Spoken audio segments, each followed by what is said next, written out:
presentation by me, Tawana Collins. The first video I watched was active presentation instruction. A few things that I took from this video was before beginning a lesson, it is very important to engage all of your students to verify that each child is alert and awake. Each student was provided with a partner. Students were given the number 1 or 2, and Dr. Archer turned it into a game.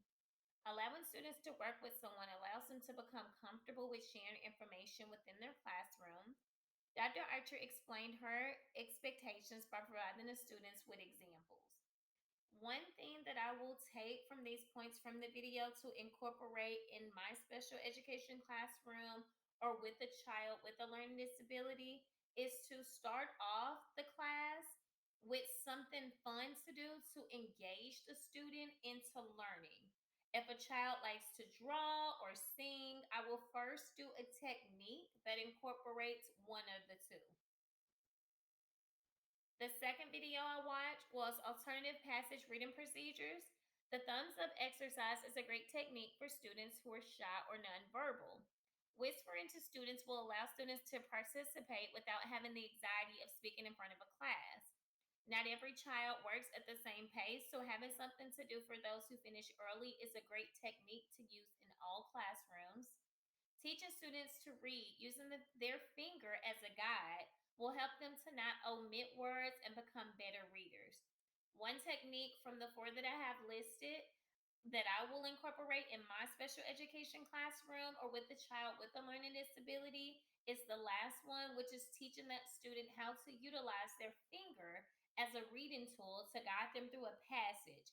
That way, they're looking at each word, either sounding out those words or pronunciating those words correctly so that those words are not skipped while they're reading the passage. The third video that I watched was modeling and retelling. The thumbs up when you know it technique allows all students to think of possible answers.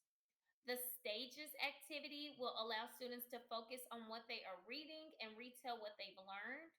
Going over an example with the class allow all students to become engaged and participate. Assigning the class with a group number 1 or 2 allows students to show respect to their classmates and take turns.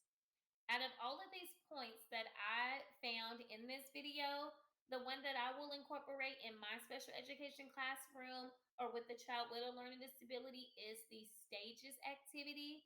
And what that is that the child will read a story or a short passage and they'll walk you through each stage of the story so that you know for sure that child not only read it but understood what they were reading as well. The next video that I watched was the vocabulary review. Providing a list of words and giving an example allows students to use contact clues to determine the meaning. Allowing students to answer all at once does not single out a student who may have the answer incorrect. Hand signals are a unique way to play a game quietly as well as allow nonverbal students to participate in the activity. Providing feedback to the students will encourage them to work even harder moving forward. Out of all of these that I have listed, I actually like two of these to incorporate in a special education classroom or when working with a child with a learning disability. The first one is to allow all students to answer at once. When you single out a student, especially one who does not have their hand raised, it's only going to either upset them or make them not want to participate in what you're teaching. The second thing that I like that I will incorporate is the hand signals. I think the hand signaling is a great technique, especially for those students who are nonverbal students or students who start off shy. Playing this game may allow them to open up to explore even other activities that you may incorporate in the class or in that lesson.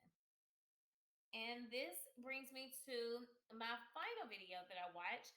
Students will usually see a big word and immediately skip over it. Teaching students the correct way to sound out words will assist them with pronouncing longer words correctly. Completing this activity as a class will make students feel less awkward with breaking words apart. Pronouncing words correctly will allow students to get a better understanding of what's being read. And guiding students through each part of the word is a skill that students are able to use throughout their lifetime to become even better readers.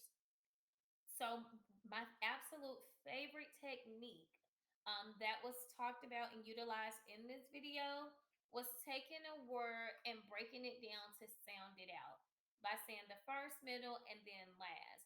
That is one of the most absolute amazing techniques that can be incorporated not only in a special education classroom, but in any classroom.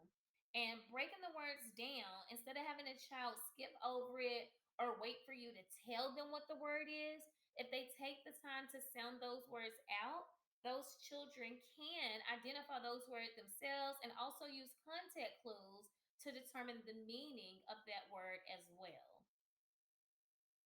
Well, thank you so much for taking the time to read along with me as well as listen to my feedback from the video.